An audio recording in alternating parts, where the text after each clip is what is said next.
তো বাড়িতেই থাকি, বাড়িতেই সব কিছু এই যে লাগাই নিজেরা, গাছের সবজিগুলো খাতে খুব ভালোই লাগে। এই যে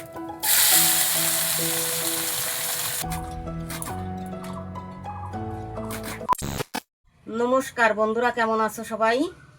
এই যে আজকে আমি নতুন একটা ভিডিও নিয়ে আসলাম এই থানকুনি শাক দিয়ে, আর এই যে মাঠের এই গুঁড়ো মাছ দিয়ে, মায়া মাছ, এইগুলো দিয়ে ঝোল করব। কিভাবে ঝোল করতে হয় সেটা তোমাকে দেখাবো, আর তোমরা কিভাবে ঝোল করো এই মায়া মাছ দিয়ে সেটা তোমরা আমার বলবা।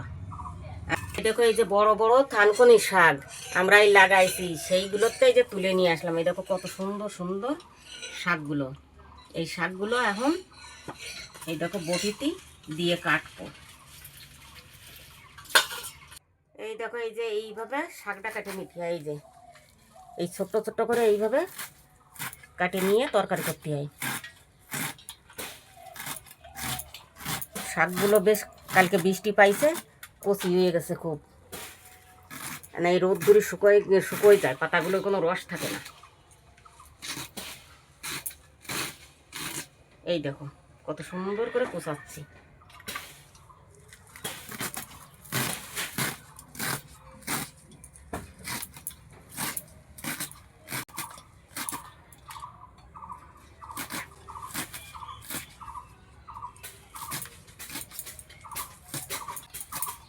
এই যে শাকগুলো কাটা হয়ে গেছে, এই লঙ্কা এই যে ছিঁড়ে নেব।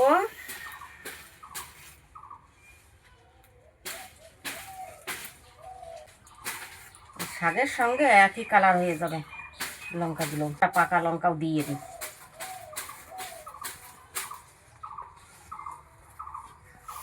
এই যে এই কটাই দেব। এবার দেখাই তোমাদের মাছটা।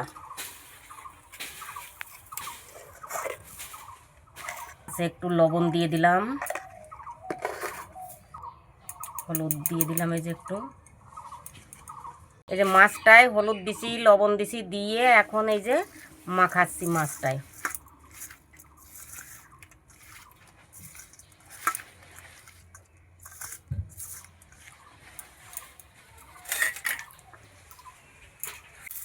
আগুনটা জ্বালায়নি।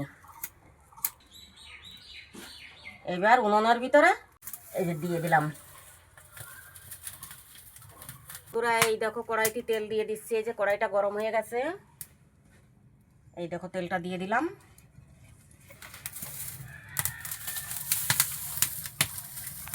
আর এবার এই মাছটা দিয়ে দেবো। আমি আজকে এক সম্বরায় তরকারিটা রান্না করব। এখন এই যে তেজপাতাটা দেবো। এই যে এই দেখো,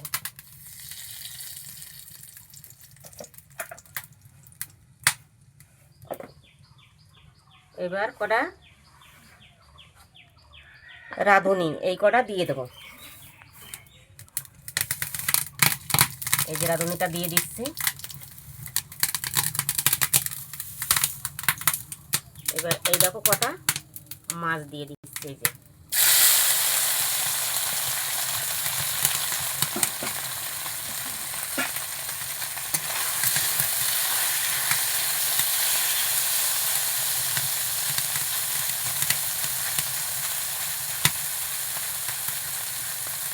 এই মাছটা হালকা হালকা করে ভাজা করব।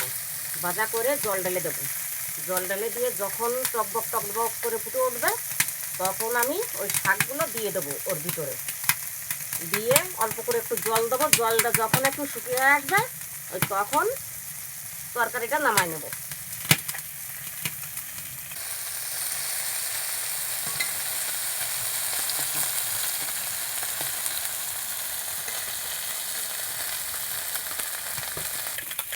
এই দেখো বন্ধুরা, মাছটা কত সুন্দর এই যে ভাজা ভাজা হচ্ছে। এই দেখো এই যে কত সুন্দর ভাজা ভাজা হয়ে গেছে। এইবার কটা কাঁচা লঙ্কা দিয়ে দেবো। এই দেখো,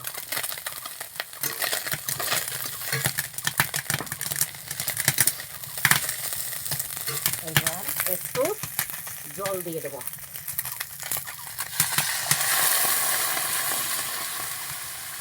ঠিক আছে, একটু জল।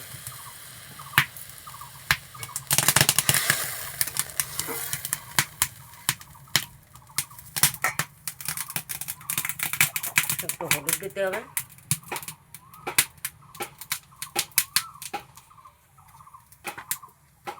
এবার একটু লবণ দিয়ে দিই 1 চামচ।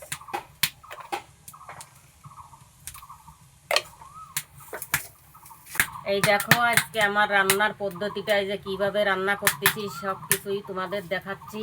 এই দেখো কড়াইতে এই যে টকবক করে এই যে জলটা জাল হচ্ছে, আর একটু পরেই কি করব, এই শাকগুলো দিয়ে দেবো ওর ভিতরে। এই যে আমরা তো বাড়িতেই থাকি, বাড়িতেই সব কিছু এই যে লাগাই নিজেরা, গাছের সবজিগুলো খাতে খুব ভালোই লাগে। শাক পাতা, লাউ, উস্তের পাতা, এই সব দিয়ে আমরা বাড়ির সবজি রান্না করে খাই।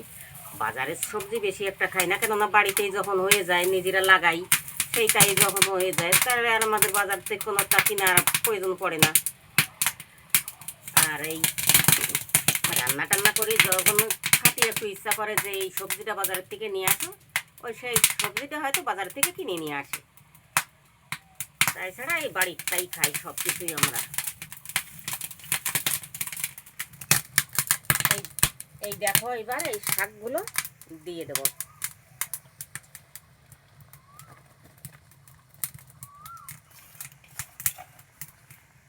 এইভাবে এই শাকটা রান্না করতে হয়।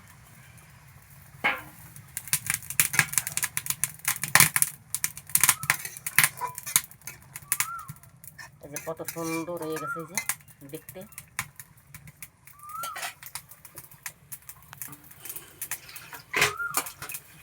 তরকারি এখন এই টকবক করে ফুটতেছে। এখন এই যে লঙ্কাগুলো আছে, এই লঙ্কাগুলো একটু কড়াইয়ের সঙ্গে এইভাবে ডলে দিলে তাহলে তরকারিটা ঝাল ঝাল হবে, কত সুন্দর লাগবে।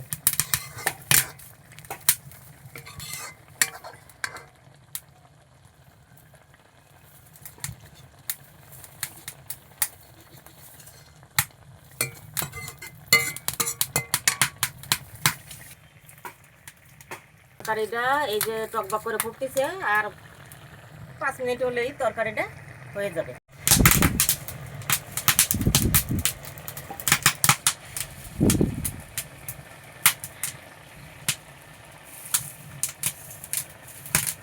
হয়ে গেছে, এইবার নামাই ফেলবো তরকারিটা। এই দেখো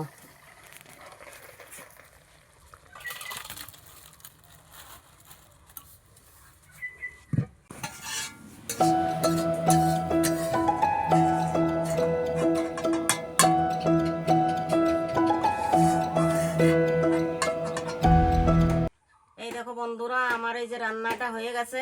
এই দেখো এই যে এই তরকারিটার নাম হচ্ছে যে থানকুনি শাক দিয়ে চুনো মাছের ঝোল করেছি। এই যে তোমরাও বাড়িতে বানায়ে লাগে তোমাদের খাতি, সেটা আমার বলবা। আমি তো এই যে আজকে রান্না করেছি, তোমাদের কেমন লাগলো অবশ্যই জানাবা।